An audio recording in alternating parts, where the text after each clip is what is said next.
Weddings can be stressful, the dress, the venue and all the guests, but for one Christchurch artist and his wife, they managed to do it in just 3 weeks, but had a unique way to show it to the rest of the world. A special day for anyone getting married, with photos usually taken to remember the occasion. But not for this young couple. They turned their traditional wedding footage into a music video for one of Thomas Coffey's own recordings. He's been creating music since his late teens, with his song Rain on This Wedding being released around 6 months ago. But it never had a music video to accompany it.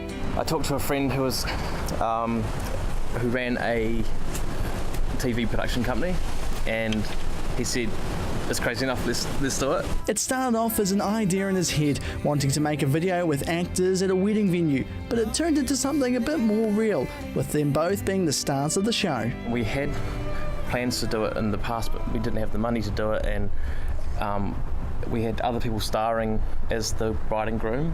But as more I planned it, the more I kept thinking, actually I'd rather it was Alice and I. So they dropped everything and got planning for the big day. 3 weeks in fact to book a wedding, and a production crew as well to film it.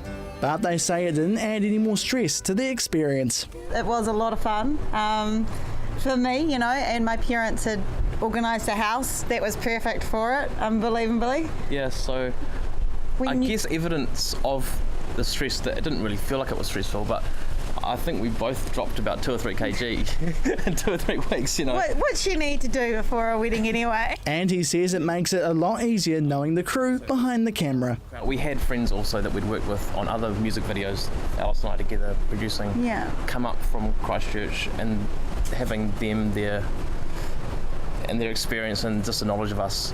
The music video takes a journey through the wedding, with the preparation beforehand through to following the two to the ceremony on Auckland's waterfront. The 3.5-minute clip has only been up on YouTube for a few days, and they say they're happy with the finished product. Ecstatic. It wasn't only the competition, it was the fact that we got to get married at the end of the day, and we've got an awesome product. I mean, most people would spend $2,000 to $3,000 on a photographer. We just put that into filmmaking instead, and we still got photos. And they've had quite an emotional response from others who have watched the video. A lot of people, which is quite touching, have said, they've cried, and I'm writing this comment with tears in my eyes and that kind of thing. Yeah. And the first time we watched the edit, I had tears well up in my eyes, and that was quite cool. The video was entered into a competition to win $10,000, and if they win, the money would go towards their honeymoon, with them wanting to head to Europe next year. The competition finishes up at the end of May, but his suit and her dress will make another appearance this weekend, with the second wedding being held in Auckland for those who couldn't make it on the day. And for everyone else, they can enjoy the video that the couple will treasure forever. Jared McCulloch, CTV News.